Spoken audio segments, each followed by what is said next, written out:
You turn into like this Ari Aster like freaking like. Now we're getting somewhere. Now we're getting somewhere. Here we go. Dude, it was weird. Did you hear his voice? Welcome to Walmart. Hope you find everything you need. Just like that, dude. It was weird, man. Good evening. My name is Ren. This is Jared to Jared. On this week's episode, the Jareds will discuss Egyptian Pharaoh Khufu, anointing a leader, the 2024 election, pig butchering, government cover-ups, and much, much more. So it begins. So I know you were at the January 6th insurrection. In fact, you're part of starting it, you know. But that being said, you have new thoughts on who you might vote for this year. Well, I just want to say about the January 6th insurrection, we actually had the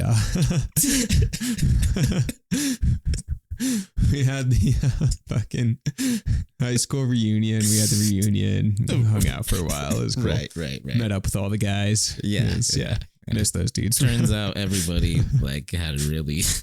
Things didn't turn out well for all of us. So, yeah, you know, a few of them couldn't show up, you know, but for the most part, it was a good crowd. It was a good prison, crowd. Dead, you know. Yeah. Bravest men I ever walked alongside, you know. Yeah. But you know, what's your new resolution on who you're going to vote for? Because I share it. Yeah, new resolution. Okay, I will vote for whoever promises to reveal alien secrets. Yes. I don't care if it's Trump, bro. It could be Trump. It could be Trump. It could be Trump. Right, Trump, just saying, bro. If you wanna, we're just saying. If you just say the words, I promise to reveal alien secrets. Now, I'm not too savvy on the candidates, but I'm pretty sure RFK, Robert F. Kennedy, is he's for this. He's probably for it. He actually wants to like shut the CIA down and stuff like that. So yeah, that's good. Which we should. Why are they covering up all this information? You were angry today. You know? Why files? Just so pissed, bro. It's like, just tell us if there's like secret alien bases 2 miles below the ice of Antarctica. Just tell us. Right. World War III is going to be fought in Antarctica. Why not just say that? Why not just say that? Yeah, we don't live anywhere near there. Yeah, come on, just say it. Yeah. Why would they? Why cover it up? Like, I don't understand why not just be open with the people. Be like, listen, there's lizard people. There's lizard people. There's all sorts of people. Jesus was a lizard. He was a moon person. Like, you know, we've traveled back in time a few times. Like, pretty crazy. Some dudes figured it out. Like, you know, that crazy thing that happened that one time. Yeah, that was us. That's why we don't do that anymore. Like, you know, and then we'd all be like, cool, that was really bad. Yeah, you're right. Let's not do that. Hey, here's actually a theory about conspiracy theories. Okay. It just occurred to me that it feels safer, actually. It feels safer to think that there's some kind of like cabal of elite people who are in control and manipulating things and have all the secrets than it is to say like, maybe no one knows what the fuck is going on. Maybe we're all actually just totally confused. Right. And there's no one, not a single person at the top who's like pulling the strings like that. That's even, I think that fear of emptiness, the fear of just like lack of control is actually worse than the fear that there's some kind of, you know, nefarious figure in control. Right. So it's sort of like a collective ignorance is bliss, you know? Yeah. That being said, it's also, you made me think of, wow, it makes you feel better about yourself to think that somebody's holding a secret from you, thus inflating your own importance. Yeah. Then it's like, oh, well, the government does care about me because they care so much. They're lying to me about something, trying to protect me from something. Or they see how powerful we, the people, really are, which is why they have to hold power secrets. To the mass too, right. By having secrets with how then we need to find them out. And then it gives, our incel generation, purpose. Well, yeah, and that's so right. Much, right? Just like I'm going to uncover the truth. Yes. Like I'm going to go out hiking and start a YouTube channel in Las Vegas, Nevada, Area 51. Fucking, Have you seen that Y-Files, by the way? Yeah, that episode's sick. Yeah, that's a good episode, and it's like a depressing episode because essentially that dude was just like really depressed, like and isolated, and probably the hiker who went out went out and shot himself, But you never know. I mean, maybe he's in some government layer right now. He's sure. Definitely in a government layer. Yeah. Definitely, but still, he was that seeker, right? That was his purpose, to be like, oh, I found a cave near Area 51. Now, Well, we all want to be the heroes of our own story. And I think conspiracies is one way to do that. I mean, even if it's just like Googling information or something, when you're bored at home, it's like, it gives you the illusion at least that you're this like, right. You're this like detective or something going into it. Well, and then it's a rush of dopamine to have a conspiracy theory fulfilled, to have pseudoscience go to science. It's like, boom, that's a great feeling. When we found out that the CIA was actually, and the government and the Senate was actually going to have hearings on aliens and shit like that. Everybody got massive dopamine rush, all the Wi-Fi That's true, actually, audience, because we're just like, we fucking knew it. You guys fucking, I knew it. Dude, yeah, exactly. Yeah. Sort of like it's like it's a drug. It's the collective drug of government, really, like the relationship between government and the people, Yeah. But this is all to say, a lot of them are true. We freaking so much shit's hidden from us, Yeah. Well, I'm voting for everybody who wants transparency too. Yeah, exactly, bro. And it's funny that no one's like campaigned that. I mean, I don't know if it would just be like too farcical or something, but like imagine if like one of the candidates, even if it was fucking RFK, like got on TV and was like, all right, I'm going to be straight up with you guys. Right. If you vote for me, you're getting the secrets. Right. I promise. Like, that's what, like, I'm not going to campaign on the economy. I'm not going to campaign on like healthcare or like foreign affairs and foreign wars. If you want to know what's really going on here. Right. Aliens, FBI, Here's CIA. The bad thing, like, unfortunately, what Putin was saying to freaking idiot Tucker Carlson the other day but he was right. The American government, that's not the way it works. The president is just a face. He doesn't have much power.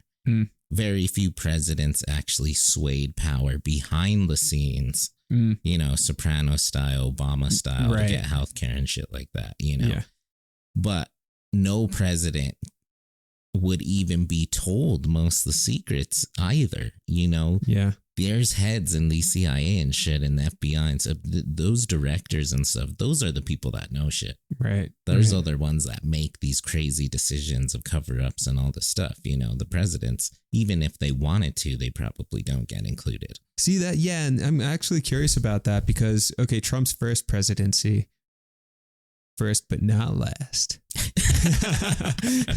The orange one. So excited. No, I'm actually not. But Trump's first. Everybody's be like, that dude's fucking fucking asshole. I'm unsubscribing now.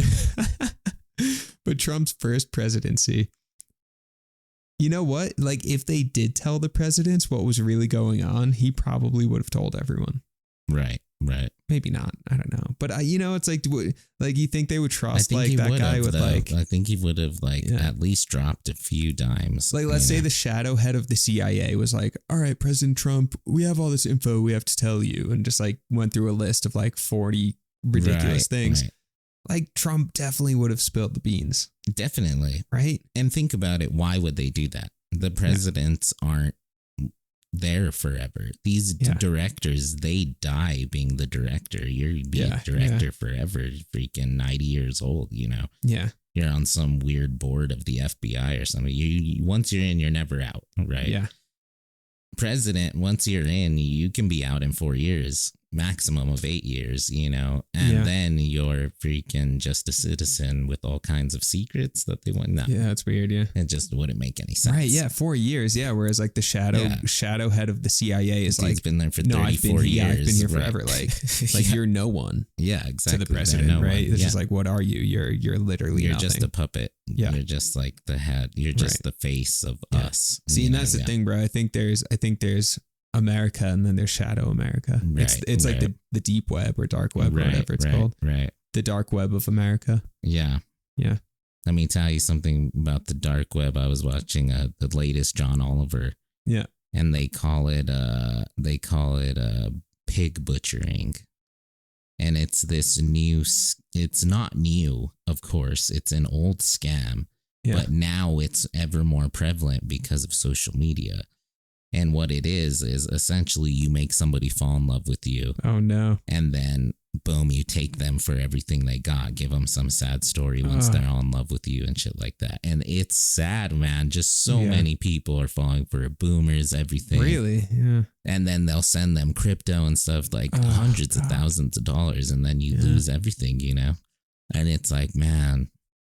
Okay, so like he was talking about this tech dude who thought he got a good job in China.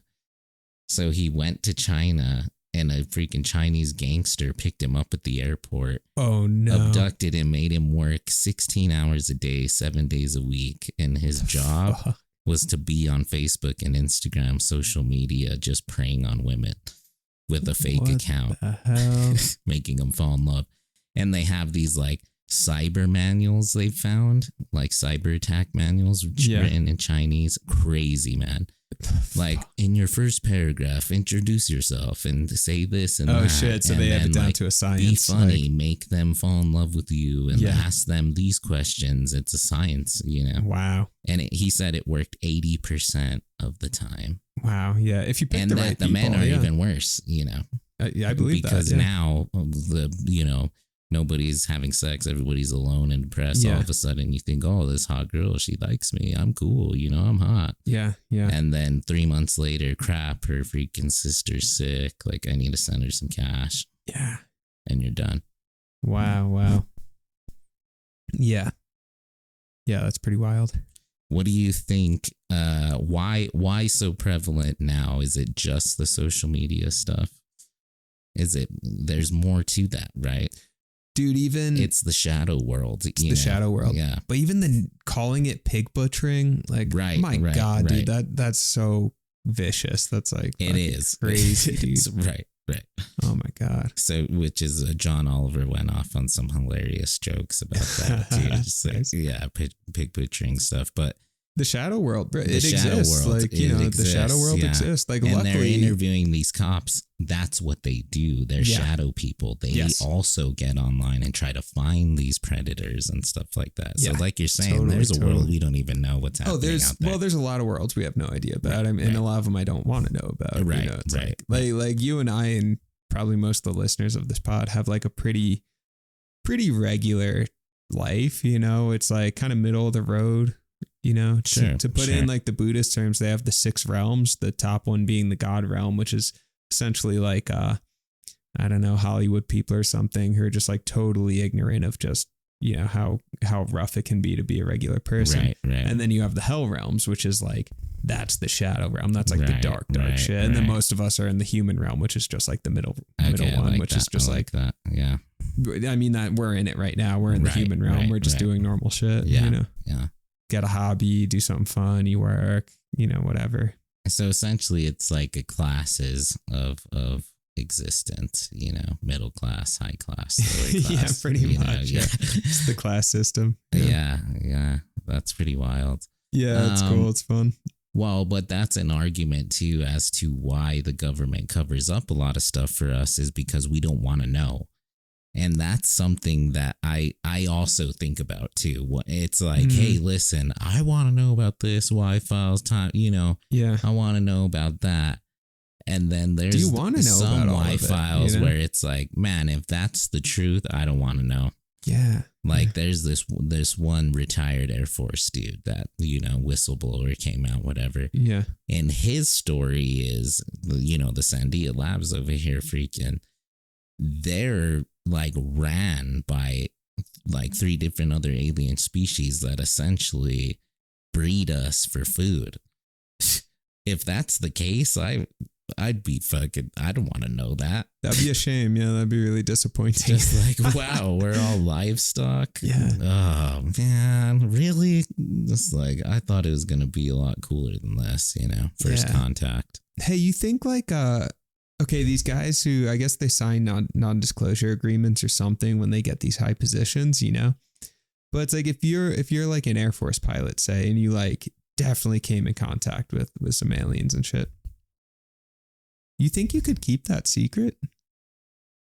Right. Well, that's another argument too, is how could a secret so elaborate be kept and, you know, fantastical by anybody? Yeah. You know, because it sounds like if it's, you know, with the number of these sightings and stuff, and apparently they record them and apparently there's a lot.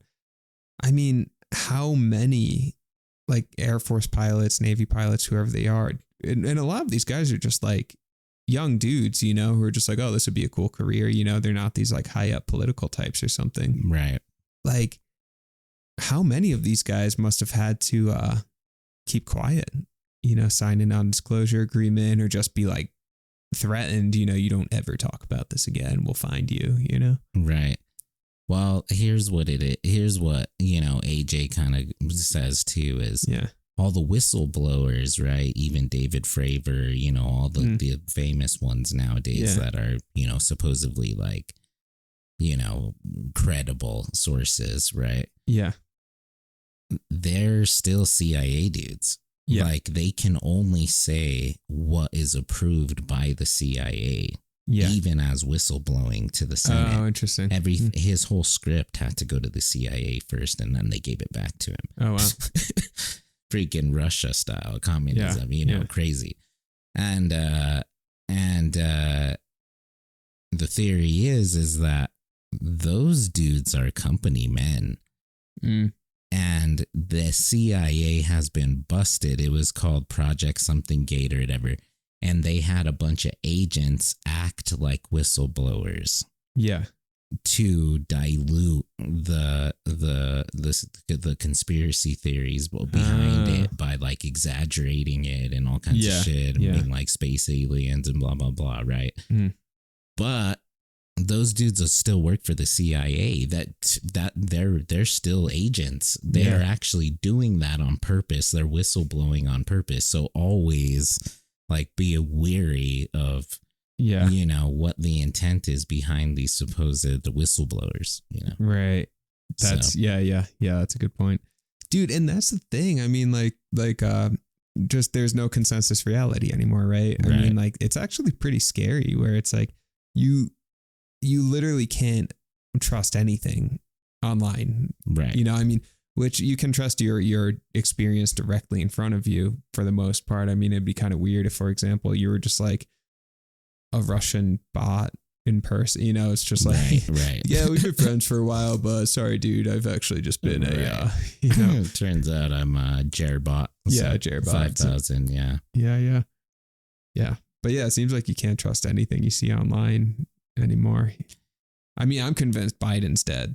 And now we've just been watching a deep fake the entire time. I actually have a theory that AJ is not AJ from the original Y-Files. I think he was abducted or killed by the CIA and replaced by a different AJ. Because if you look at the old Y-File episodes, it's a different person. Is it? He like looks way different? He looks way different. Way different. It's like, wait a minute. This is like an AJ clone. Like now he's like skinny and has a pompadour and like... Right. He does have a sick just haircut. Weird. Like, I don't know. It's weird. I love you, AJ, if you ever listen to this. But I'm just saying. He already listens. He loves Jare. Yeah, that's true. Yeah, it's like the Paul is dead, Paul McCartney thing. Right. You know about that one, the Beatles? Yes. Yeah, Paul is dead. Dude, that's backwards voice. Yes. On their albums, it says, Paul's gone, Paul's gone. Yeah. He was shot and dead. Watergate. Paul McCartney's dead. Move on with your life. You know. Paul's dead. So nuts. Wow. But then that's the cool thing about like I don't know, just like human consciousness is we find the unbelievable fascinating. Yeah, absolutely. Because it's fantastical too. Yeah. It's not reality, right? Yeah. So it's also just like falling in love with stories. Too, yeah, I think it's the intellectual mind's desire for an answer too. Like you're saying, kind of this dopamine rush, impulse, right? Where it's like you just want some kind of very cohesive, singular answer to like all of history, you know, because it is so like we don't know. We have no idea what the fuck's going on. In archaeology, they keep finding older and older artifacts that tweak the narrative of human history and all of this stuff. I mean, that's happening constantly. So we really don't know. So that desire to be like, oh, it was Atlantis. Right. Like that's it. That's the answer. Of like, course. That's the key Plato. To the door, you know? Plato said one sentence about Atlantis. Yeah, he knew it. Like that's it. It's the intellectual mind that's so desperate to have an answer, even if that answer is freaking Atlantis, you know? Yeah. Which it probably is, let's be real. Which is great, though. I mean, that's essentially my whole entire life and profession in academia is the search for knowledge, you know? Right. Especially like a literary theorist, you're throwing out wackadoo shit and then just like, oh, wait, that does make sense. Yeah. Like, oh, the panopticon, we are all being policed. I do police myself, son of a bitch, you know, and you start evolving and figuring out, you know, not only your own hard drive, but the hard drive of humanity, you know, and history and where we got to and where we're going, you know. So. Right. Yeah, the panopticon's such a good idea. I remember learning about that as an undergrad and just being like, wait, mind. What? Yeah, seriously. I was like, oh, I get it, Scarlett. Freaking, oh my God. So good, freaking, bro. I think Catherine Wishounds freaking blew my mind on that. Yeah. She even drew a panopticon from 1820 on the board. Yeah. And it was just like, man, that day I've changed me forever. You know? Yeah. Well, that's what always tripped me out. I think that's why I always like English literature and philosophy and all that stuff is just like you get to, it's not about knowing the world. It's about knowing yourself, which is knowing the world. You go inwards to come back outwards. Right. That's, we talked about this a little bit on the Oppenheimer episode. Yeah. You know, it's cool that his team all had a role and one of the roles was a theorist. Like, oh, right. Yeah. All he did was throw out wackadoo mathematical because they didn't know how to split the atom. And exactly. Yeah. So see what sticks, throw conspiracy theories. Try all of it. Just be hyper scientific, mathematic conspiracy theories until one of them hits, you know, and just like, boom, we figured it out. Yeah. You know, but without the theorist, you would have never got with just pure plain facts, knowledge of what you know at the moment. You'll never grow, right? Yeah. You'll only become more consistent with, you know, whatever. Yeah, exactly. Election 2024. Yeah. It's going to be good. Yeah, it's going to be a lot. I mean, I love all election years. Like I was telling you, SNL gets better. Bill Maher, John Oliver, freaking Jon Stewart's back. Yeah, this is going to be great entertainment. Also, I love proposals. I love watching the debates and stuff. So here's a oh God, dude, I didn't even think about that. The fucking Trump Biden debates are just going to be so messy. It's just going to be the worst. Freaking old dudes just going at it. You know, it's just going to be Biden. This is going to be. It's going to be bad, bro. It's going to be Biden. Like, well, if Donald Trump, and then Trump fucking just like. Yeah. I want to punch him in the face. Yeah, exactly. Talking about his hairy legs and swim trunks. Yeah. And Trump freaking losing his mind about... Dude, there is like, okay, I'm going to ask who's ever listening if there's like actual Trump supporters, not like ironic Trump supporters out there. Like actual sincere question. I mean, Biden sucks too. I'm not, you know, but whatever. Like sincere question, just like when I think of like, someone you look up to, you know, whether it's in politics, whether it's in like anything, you know, sports, writers, whatever your thing is, when there's someone you look up to, it's usually someone who's like kind of admirable, you know, and they look healthy. There's just like an energy around them that's like healthy and like feels good. I don't know. When I look at Donald Trump, I don't get that. So I just get confused about like the allure. I'll just put it that way. Okay, apparently he has an allure for a lot of people, but I don't understand it, you know? I'm not even going to knock it and say like people shouldn't think he has an allure, but like what is the allure? Yeah, I think he's built like... He doesn't look like a healthy human being. He's definitely built like an ethos around him, or sort of like a mystery around him. Yeah. A celebrity. Dude's a cipher. A celebrity around him, right? Yeah. And then the money's one thing as well.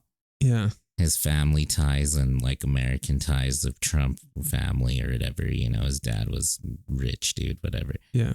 And then also I hear that his physical presence when you're in front of him is a little imposing. He is actually a big dude. He's like 6'4" or something. Like, yeah. You know, broad white dude, you know, corn-fed sort of looking dude, you know. Right. And then he's weird too. This is a good point. Okay, so I've been listening to a lot of Paul Giamatti's podcast. Cool. Chinwag with Paul Giamatti. I love that Paul Giamatti as a podcast. Yeah, I heard him on Dax's podcast and I was like, funny, Giamatti has a podcast? Dude, that's I awesome. love it. It's him and his friend who is a professor at Columbia University of Philosophy professor. So it's just so good. Yeah, that sounds amazing. John Adams, bro. Yeah. Okay, so he had an Egyptologist on, and they were talking about the body of Khufu, right? One of the pharaohs. Okay, and when he was younger, the pharaoh was like very broad and like strength and just like a young, strong dude, like tall dude. Yeah, but he intentionally like dysmorphed his body. Whoa, okay. He like would like starve himself but eat like weird bad food, so he had a big stomach and panza but like a tiny little waist and like little frail shoulders and arms. Weird. And then he did something to his legs, so he like had to walk with the cane, and like he did this to himself, right? Yeah. And this doctor's theory is that he was making his body into an alien, like a god, an alien god, something that was non-human because he was supposed to be a god. Right. And every time he would go out in this like weird diaper thing in his cane, you know, and he would only go out when the sun would rise in the middle of this temple. Yeah.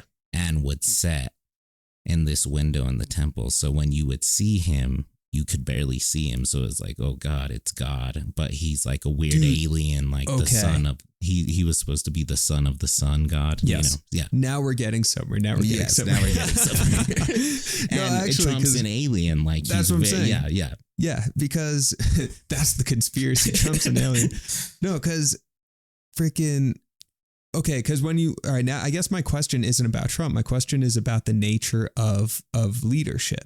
And I don't even mean leadership as it's conducted in like policy and actions and things like that. I mean just the aura of a leader, the energy of a leader, the image that they project out, and why that image speaks, right? Yes. So you just had that example, you know, this weird Egyptian pharaoh, you know, does this kind of like non-human thing, right? And you see that with different characters too. These aren't like leaders, but like Sherlock Holmes just comes to mind, where it's like in that show, you never see him like eating. He's not like, you know, ever romantic or any of these like human traits. Like part of the way that character's written is that he's like sort of semi non-human, and that's part of the kind of mystique of Sherlock, right? And yeah, maybe there's something with that, with like leadership. So it's like, does Trump have that those kind of qualities where it's like something distant yet close, something that you want to adulate but can't quite reach, like right. Yeah, can I don't know, can you say more on this? We're getting deep into the woods here, but I'm very lost, you know. There's something here, yeah, like just I'm thinking now, right? of like Christian Bale, right? Yeah. There's a mystique around him as an actor and in power because everybody links his body morphation. Right. you know, and his dedication to go to 300 pounds down to like 90 pounds where he's almost dead and going into a coma, you know? Yeah. And you could see his rib cage and he's like, you know, sort of like alien, but it's his body, that the othering of his body that's given him his reputation as an actor. Dude, exactly. And that's a big thing. And like, actually, this is a great angle to come at this from is TV and film and actors, right? Because I mean, that's essentially, let's be real, that's what politicians are at this point. It's like there has not been a balding or bald politician since TV was invented, right? I mean, that's like, that's true, right? You know, but before that, there were plenty, right? So like, actually, Eisenhower would have been like the last one, and then like, TV. It's blew funny, up, so. Man. That's funny. Wow. Yeah, visual medium studies. I remember reading a weird article that even arguably the presidents were like worse looking too. They had a lot more like, you know, prototypical faults with their appearance, like walk with limps and stuff like. But nobody really saw them. There was no freaking TV. So exactly. Roosevelt. I mean, that was the whole thing. And anytime similar to this Pharaoh only coming out during sunrise. Right. Roosevelt, dude, literally could not walk, but then he had these like leg braces developed so that he could give speeches looking like he was standing, you know, and apparently it was pretty painful and he really had to like, you know, bear that.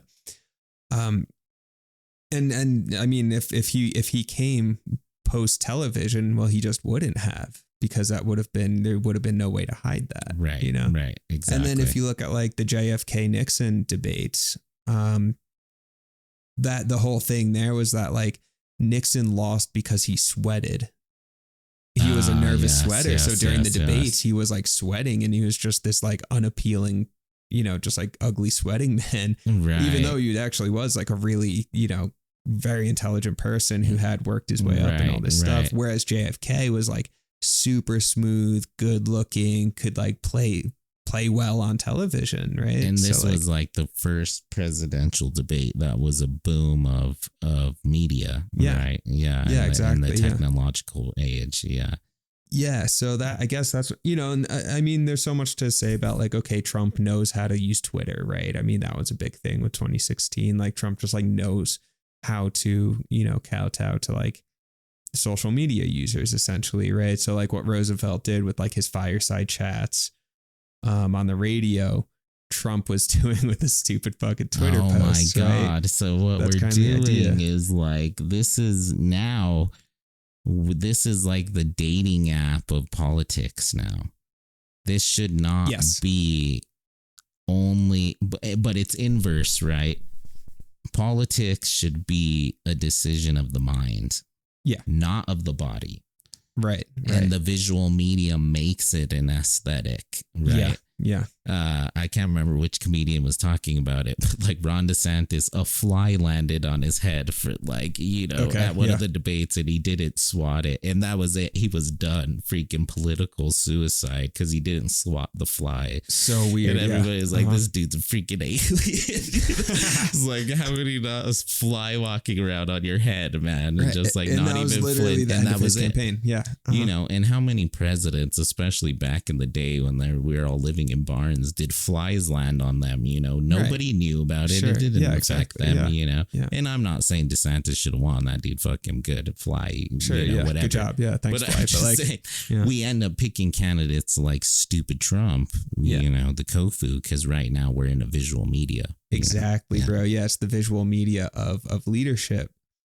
Yeah, so that's super fascinating. And then even if you look at like, okay, even in like sex appeal, right, and attraction in Hollywood and film and all that, you get all of these people, actors and actresses, who have something like super distinctive. So actually, like thinking back into the political realm, like, okay, Jackie Kennedy, JFK's wife, later Jackie Onassis, like her eyes were like really far apart, right? It's like kind of weird actually if you look at a picture of her. But apparently that was like part of her appeal.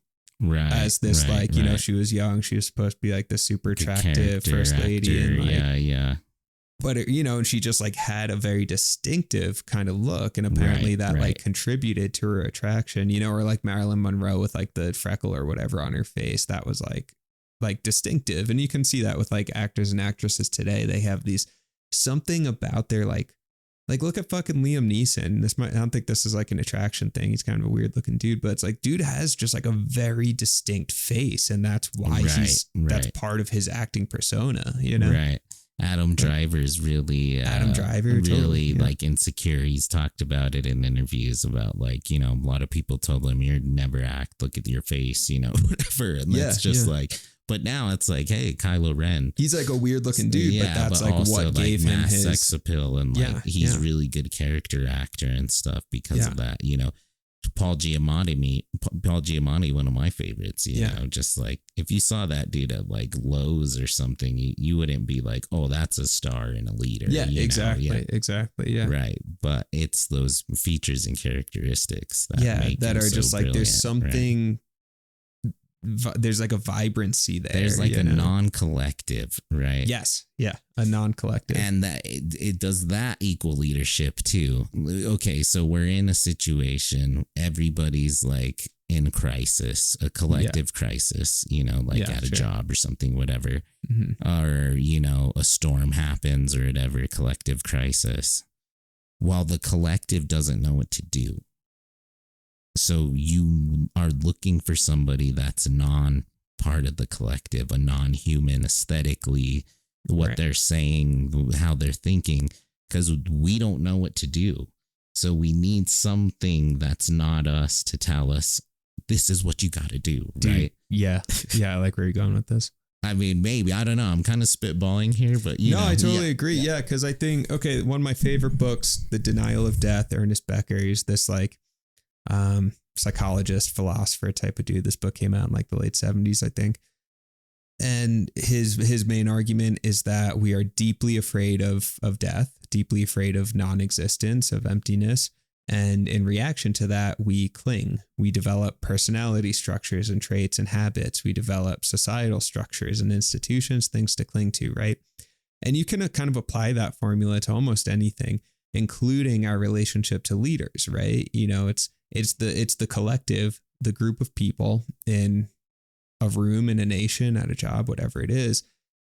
And we're kind of sitting here saying like, I don't fucking know what's going on. Actually, to make it more palpable, okay, ancient times, dude, it's like we're out facing the wilderness. We're out facing the elements.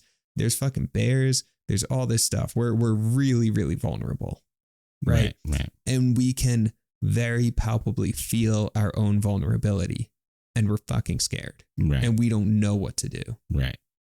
It's the sublime, right? It's like the Gothic sublime. Right. So we take that desperation for a sense of certainty and project it onto kind of a talismanic figure who becomes the symbol of order, the symbol of structure, the symbol of, you know, it's the beacon, right? It's like the light in the middle of the abyss, right? In the middle of the void. That's our light. That's what we're going to grab onto. Thank God we have this person to lead us. And that's why people who are deeply afraid of non-existence are fucking, they're sheep, right? I mean, because they're desperate for someone to show them the way. Whereas if you... Hecklefish. Hecklefish. Yeah, a sheep. At least I'm a goldfish, not a sheep.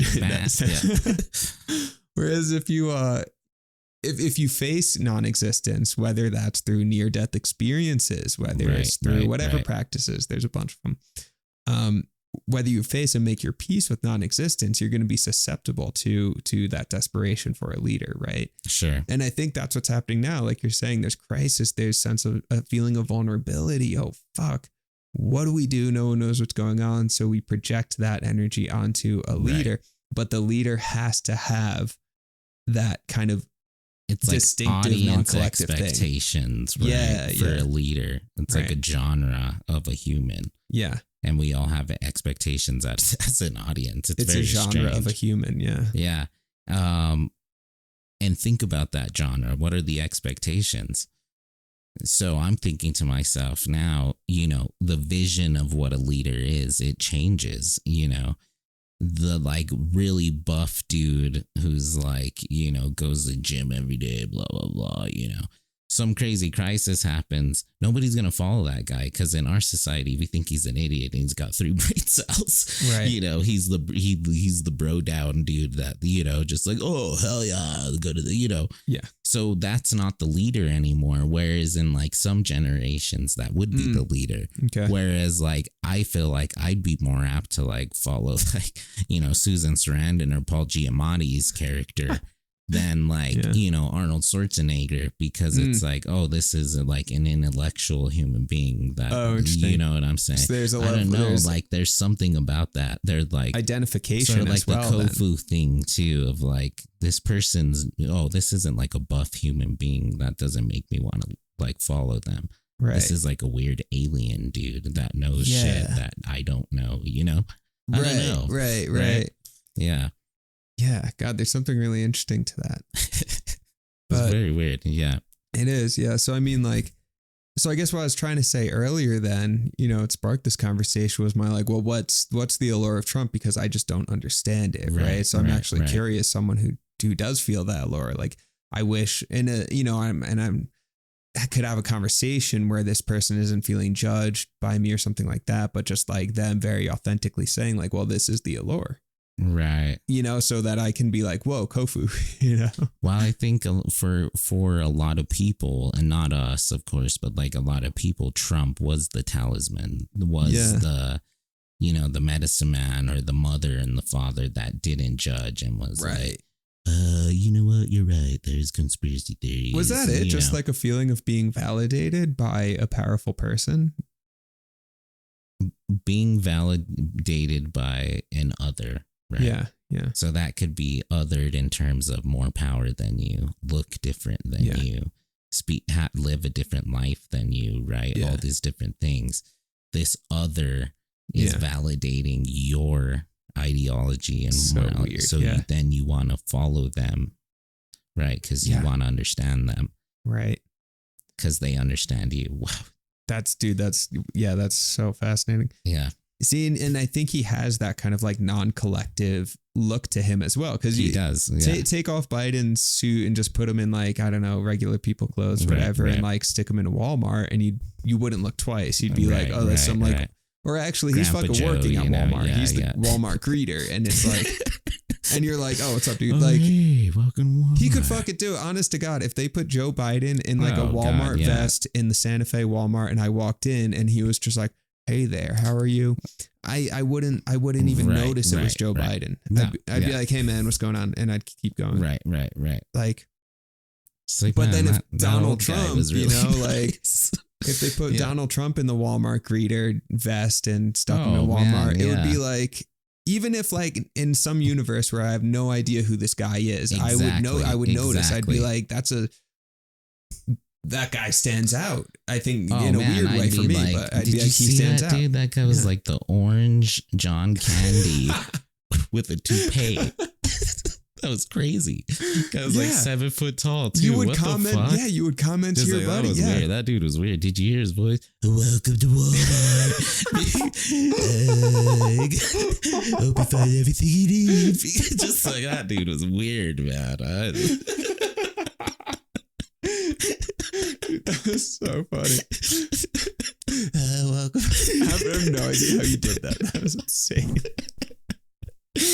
Oh man, I get it though. I do get it. So funny. Right, like you would if you and I were walking into that Walmart, we would definitely comment.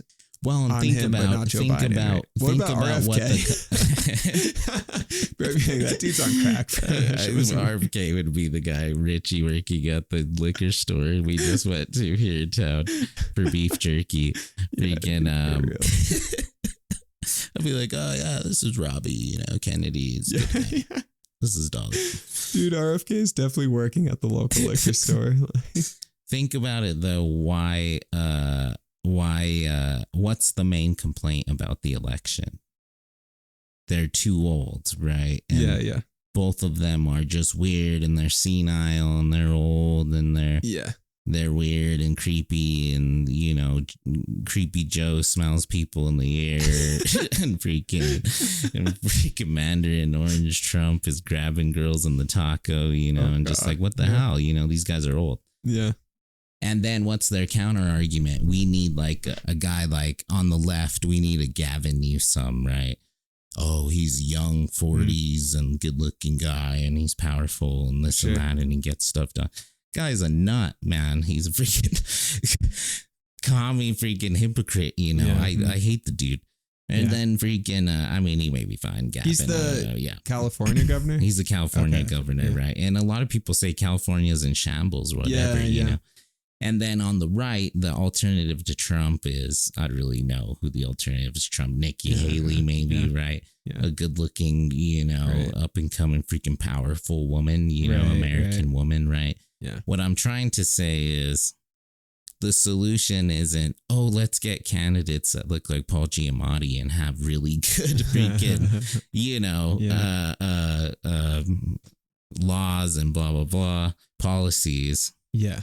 Let's get these younger dudes, young people that look cool and like, you know, people are going to like on TV, like Bill Maher, just like, you're telling me people aren't going to love you on TV. You know, it's like Gavin, it's like, is that what you're looking for? But that's the weird thing. It's like Marshall McLuhan was a media theorist. I think he kind of even like invented that I think the 50s, 60s. And his like the big thing that everyone always quotes is the medium is the message, which is to say that whatever the communications media is, it's going to shape the landscape. It's going to shape the field of culture, of politics, of pretty much everything, right? But anyway, like you're saying, using Twitter for X, whatever it is, Twitter for politics is like what dating apps is to dating, Twitter is to politics, right? Where it's just like, it's not healthy, it's not good for us. Everyone knows it's not good. It's trying to like make romantic decisions with your brain instead of your heart and your body. It's all askew. It's all so messed up, you know? And that's just what it seems to be the case now. Cause it's like, you can feel when someone is real, you know, you can feel when someone's real with you. You know, I'm not saying they have to be like super good looking and charismatic or something. Like, I just want someone who's like an actual fucking human being, not like a lobster person, you know? And all these people look like fucking lobster people. It's weird, you know, like all of, you know, even fucking like AOC, whatever, all these people, you just don't, you're like, I wouldn't want to hang out with you. You're not a normal fucking person. You seem weird. And I feel like you're trying to like get something out of me. Like that's the vibe I get from everyone in politics. Right. Painting with a broad brush here, but whatever. No, I get you. I mean, even like, it's just wild, the climate that we're in, because on one end, there is this desire for the media, the visual, the Khufu, right? Yeah. The alien body, this and that. But then who's in office and who's like, we got Mitch McConnell literally having strokes. You know, like in interviews and stuff like that. Dude, it's almost the opposite. What was the shit called? Pig slaughtering? Pig butchering. Pig butchering. That's what's happening to us. Right. That's our politics right now, right? I mean, how you're describing all these like cyber fucking people in China, or like they have like a whole entire handbook for like how to take advantage and pig butchering and all that. Right. Like they literally have like the media, the politicians, they literally have it down to a science. This is how you control people. This is how you fuck with people. This is how you do it. I mean, marketing too. There's I mean, a freaking manual on it, right? Yeah, it's like they've learned the psychology behind this stuff, and now they're taking advantage of it. Right. You know, it's like, and of course, there's no sincerity. Of course not. Yeah, yeah. It's all a means of persuasion of you know, and you think about it, like the people that actually run for these offices, they're insane. No normal person wants to be the president. No.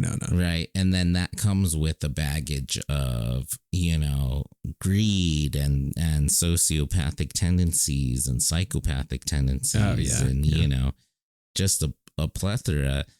That's why, you know, the vision of a leader is, it's one of the most dangerous genres of human being really ever, because you could get Martin Luther King, or you could get Hitler. Yeah.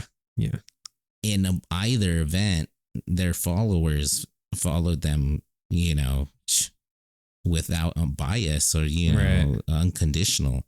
Yeah. So it's election 2024. We'll see how it goes. Yeah. Here's a crazy thing. Like Dion said, this may be the first, one of the few, elections that the person who does get elected will probably die in office before the end of their next term. Oh God. Yeah. Other than that dude who like got the flu during his commencement speech and died like later that week. That shit was funny. Yeah. That guy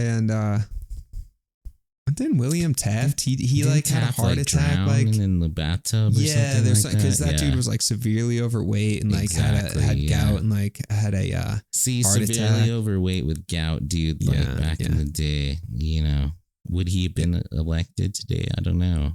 Right. Or would he have fit that sort of Khufu narrative where it's like, man, this really like huge fat dude with gout is like kind of like godlike. He's not like us, there's something like alien about him. I like it. I want to follow him. Right. How weird. Definitely.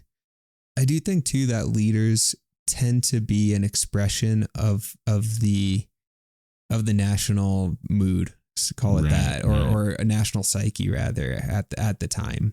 Yeah. Take like Theodore Roosevelt's a good example for that. I mean, that guy is just so emblematic of the time period, where he's like this, like his whole thing was like, he like grew up on the East Coast or like grew up an Easterner and became a Westerner or something like that, and just like was this like intrepid, adventurous figure who's, just had that kind of Americana thing about him, this kind of like heroic Americana thing about him that was so like definitive of the era that he was in which he was president. Right. And he was like, I mean, he was like hero to all these like boys essentially who were just like, whoa, that guy's so cool. He was like adventurous, this like mountaineer figure, like just pushing west and all this stuff. Right. So it's like, I think if in fact a leader is the expression of the national psyche, you look at that now, and we could sit here and say, oh, it's the politics, it's the media, it's all of them. But what about us, man? What's going on with like our American psyche that this is what we're producing? Right. Then what's gonna happen later? Right. So we think about like Teddy Roosevelt, Rough Rider and shit. Guy was freaking, he's idolized now in American historical books. Head of the Rough Riders, freaking president. Yeah, he's a complete legend. Teddy, right? Like this, complete legend, right? Yeah. Crazy ass dude. Freaking, gathering up the freaking militia. Let's go, Ted. Yeah. But if we lived in that moment, would we have felt that way? Or we would have been like, this dude's like a fucking crazy Trump, like power hungry with his head up his own ass, toxic masculinity, like, look at this dude. He's got 3 brain cells. He's over there fighting in Spain. What the heck? Yeah. Well, honestly, me and you would probably be saying that. We'd probably be like, dude, fuck it. America's so dumb, bro. What's with this? I totally voted for Andrew Hopkins, man. That's his bullshit. Yeah.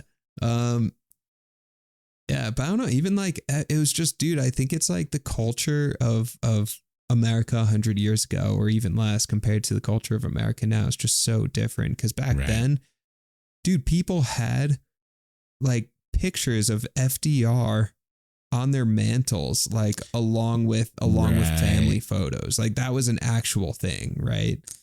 So this is even getting deeper into the woods, all right? So we have the conception of a leader. We anoint the leader.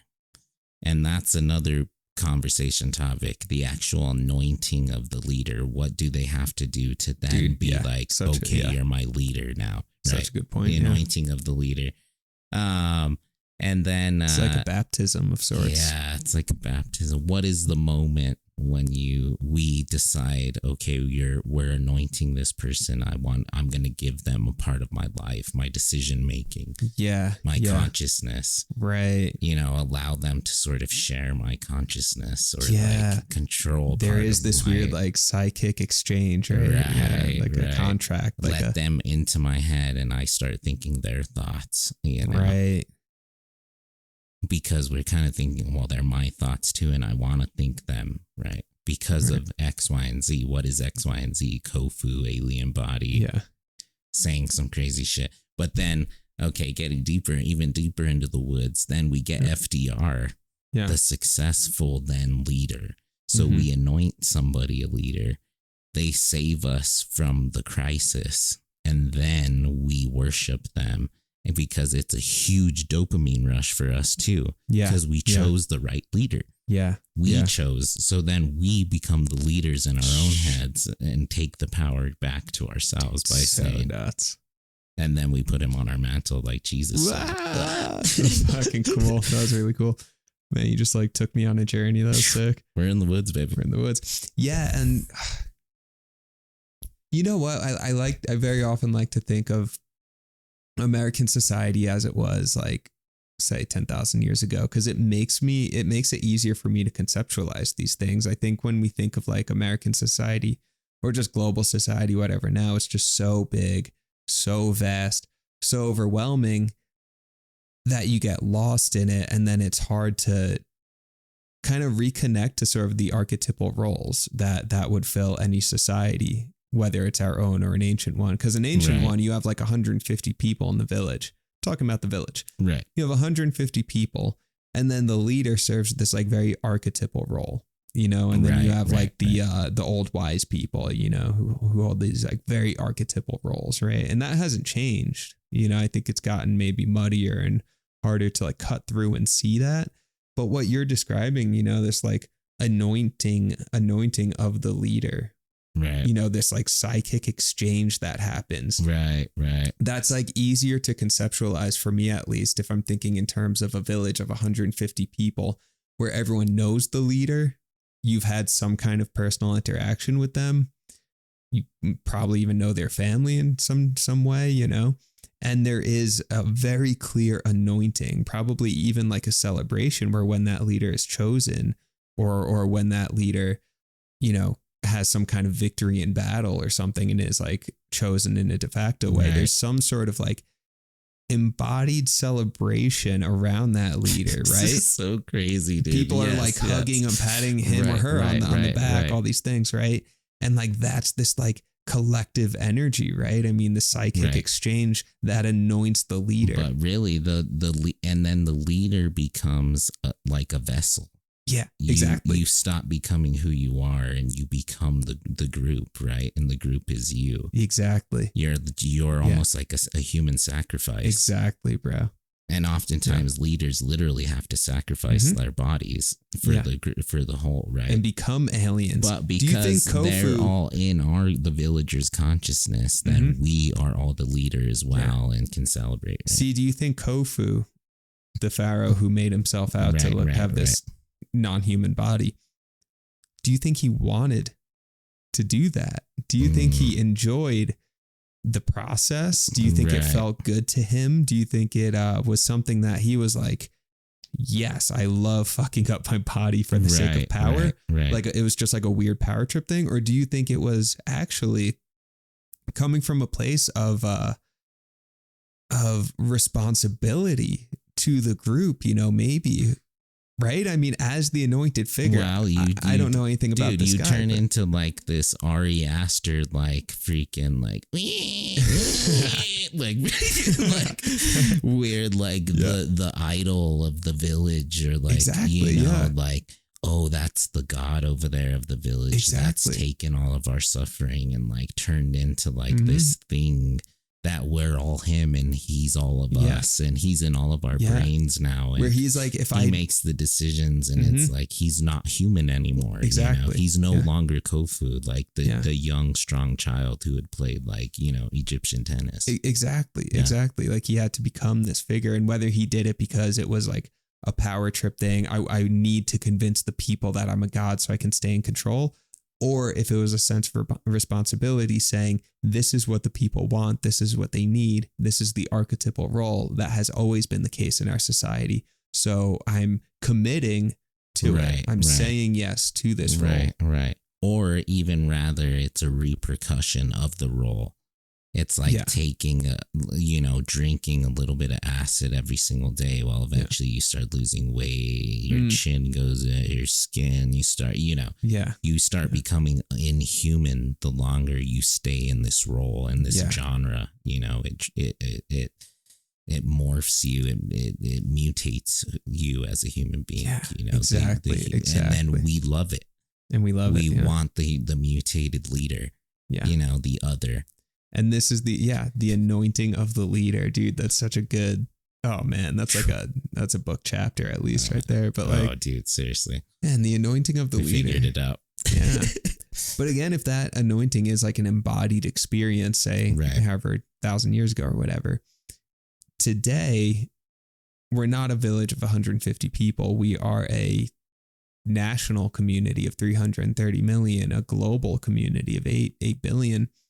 When you have, but then everyone has like a personal connection via their device, right? Via their smartphone. Everyone has seen pictures of Trump, Biden. You could even be like lying in your bed at night, like scrolling through the news, having Trump or any of them just like speak into your face as you're just like lying in bed in the moments before you fall asleep, which is like weirdly intimate. So the anointing isn't happening in a way that you're, again, like this celebratory embodied way, but this like disembodied psychic anointing of the figure.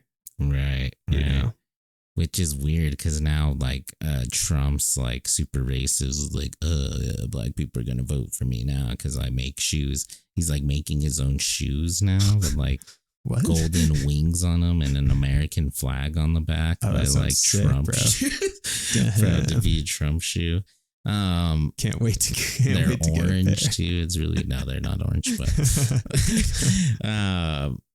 but again, like what president ever in history was like, oh, my freaking shoe line, like however crazy and old he is, but it's a thing now because of this really bizarre society where we're anointing these very strange individuals, oftentimes wrong individuals, based on these really fucked up societal cultural things like cool shoes. Right. That's not like what pretty soon our leaders are going to be looking like, Kanye or something so like weird, that. Bro, just like, what, or like Harry Styles, coming out freaking just like roller skating in their gigantic bell bottoms. Just like, what is. Yeah, exactly. Yeah. Huh? Bro, and the shoes thing, I mean, kind of a digression, but I mean, you could have a whole chapter at least again on just like the sort of symbolic role of like fucking basketball sneakers or whatever in America. It's like, I mean, this is, I'm not making this up. There's literally like teenagers who are, shooting each other over sneakers.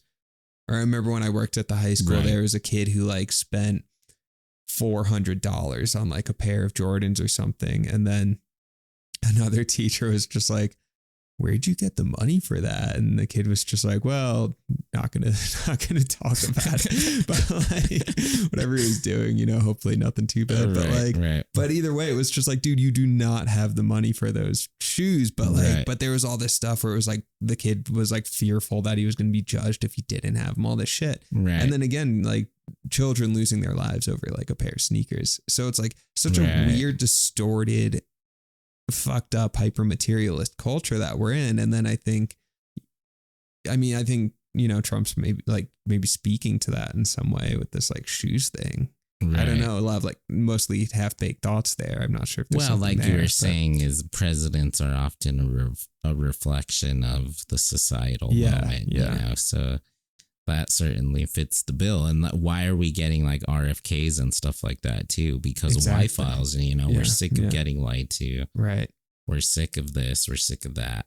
Right. And now our issues, whereas like back when the Jare to Jared village first started, back before Genghis Khan, we were looking for leaders, that could go hunt and gather and fight off the crazy village, the shadow village. Yeah.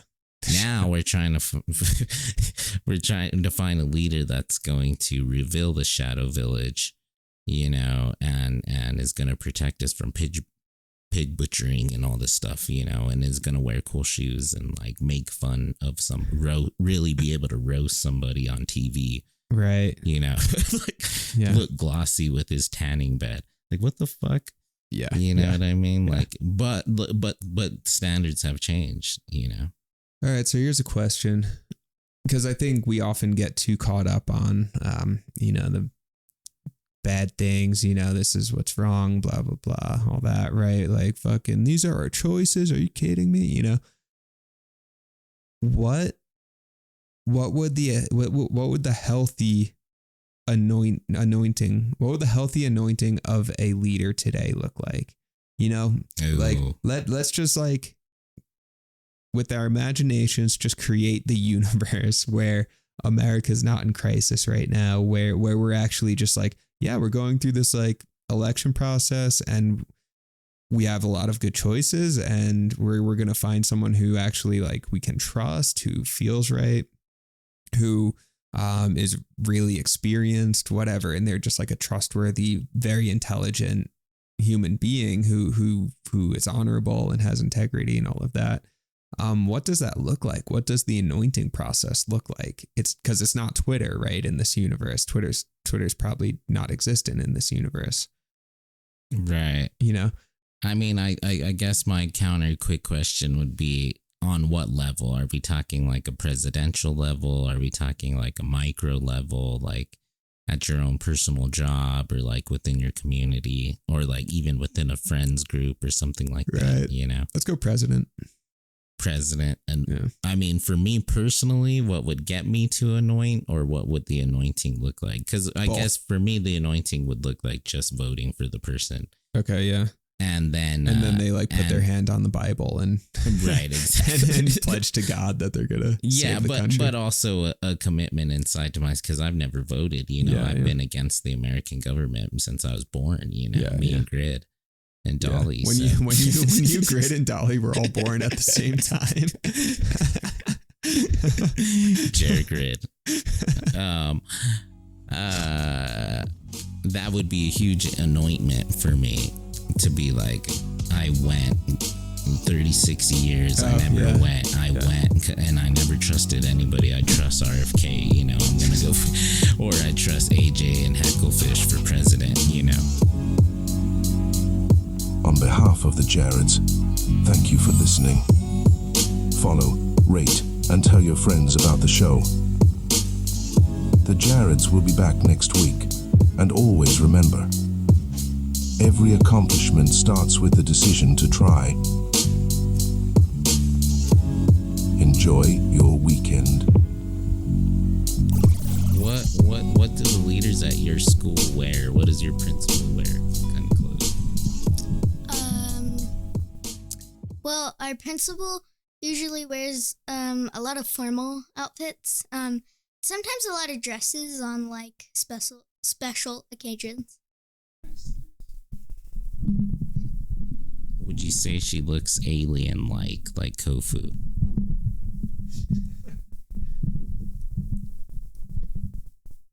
No, but she's pretty.